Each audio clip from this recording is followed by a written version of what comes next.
संदीप ने अपनी माँ के कहने पर गांव में शादी कर ली थी। लड़की का नाम था सुनीता।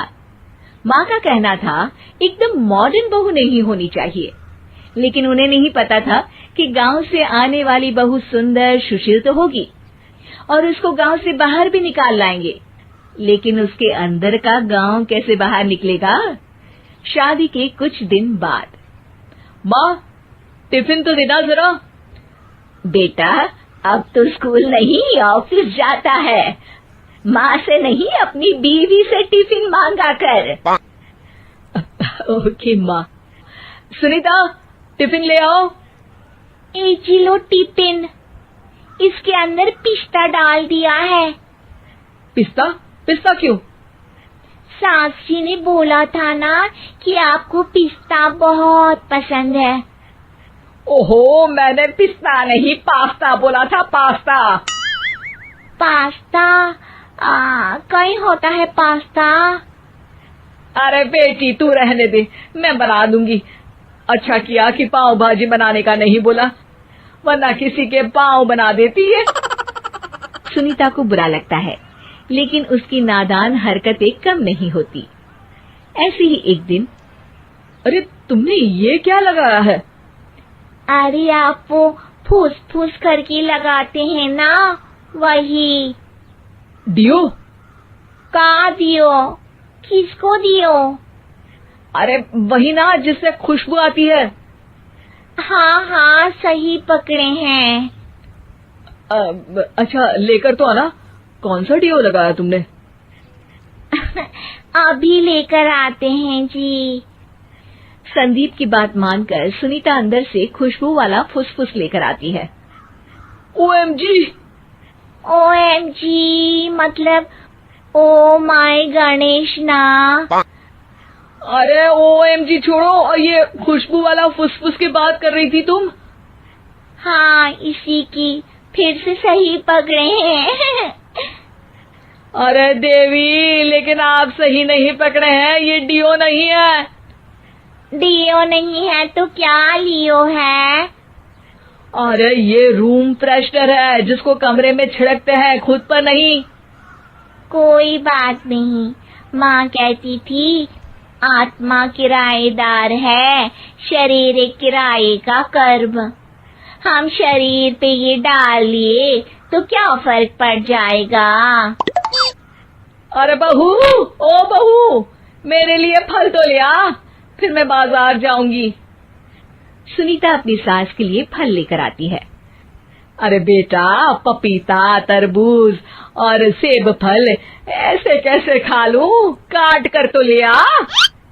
माँ जी, मेरे गांव में तो खेत से उठा के सीधा खा लेते हैं।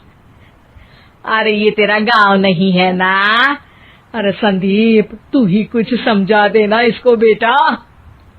मैं कैसे समझाऊं माँ, ये तो माइक्रोवेव को भी भट्टी बोलती है। कल मैंने बोला हाय कैसी हो, तो बोलती है किसी को हाय नहीं लगानी चाहिए। अरे सुनीता, तेरा क्या होगा? अभी तो कैसे बताऊं माँ जी, अभी हम कुछ करेंगे फिर पता चलेगा क्या होगा, लड़का या लड़की।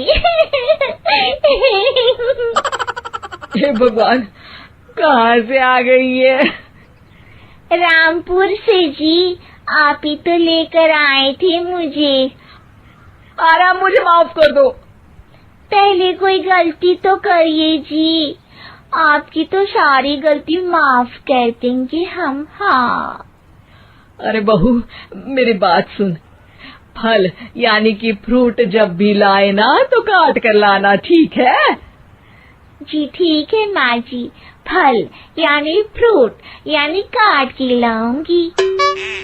सुनीता रोज ही कोई ऐसी हरकत कर देती जिसकी वजह से उसे घर में दो बातें सुननी पड़ती। एक दिन, माँ मेरे बॉस घर पर आने वाले हैं शाम को, उनका बर्थडे है, फैमिली साथ नहीं रहती उनके, तो यही पार्टी कर लेंगे। उनको अच्छा लगा तो शायद मेरा प्रमोशन भी हो जाएगा।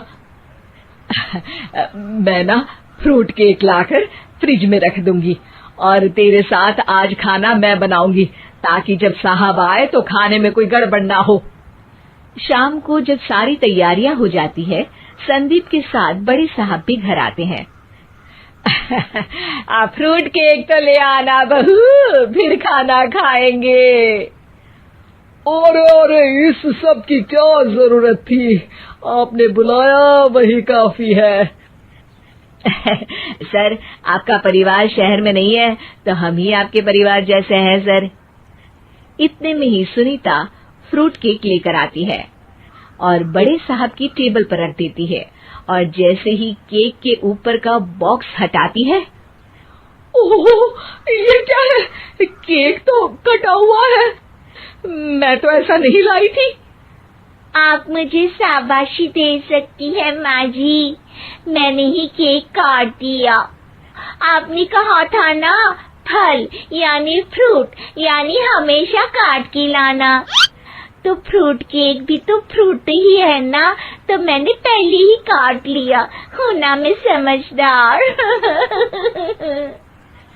अरे बहू, ये क्या किया? केक हमेशा वही काटता है जिसका जन्मदिन होता है। तुझे एक बात भी समझ नहीं आती, एक नंबर की बेवकूफ है। पूरा माहौल बिगड़ चुका था। संदीप को लगने लगा था कि साहब उसे प्रमोशन तो दूर की बात है, कहीं डिमोशन ना दे दे, लेकिन साहब बीच में ही बोल पड़ते हैं। अरे कोई बात नहीं, ये इनकी बेवकूफी नहीं है, इनका भोलापन है। बेटा आप कहाँ से हो? रामपुर गांव से। अरे वाह, गांव से? फिर तो आपके गांव में ताजे फल और सब्जियां मिलते होंगे। हाँ, सही पकड़े हैं। हम तो काटते भी नहीं, सीधा खा लेते हैं। मैं ना एक बार तुम्हारे गांव घूमने जरूर चलूंगा। क्यों संदीप, ले चलोगे ना? मुझे गांव घूमना बहुत पसंद है। बस फिर क्या था, संदीप और सास दोनों खुश हो गए, क्योंकि साहब को सुनीता ने गांव की बात करके खुश कर दिया था। अब संदीप का प्रमोशन पक्का था। शिक्षा, कभी भी किसी भी गलती पर घबराना नहीं चाहिए। हो सकता है कि उस गलती की वजह से आगे बड़ा फायदा हो जाए।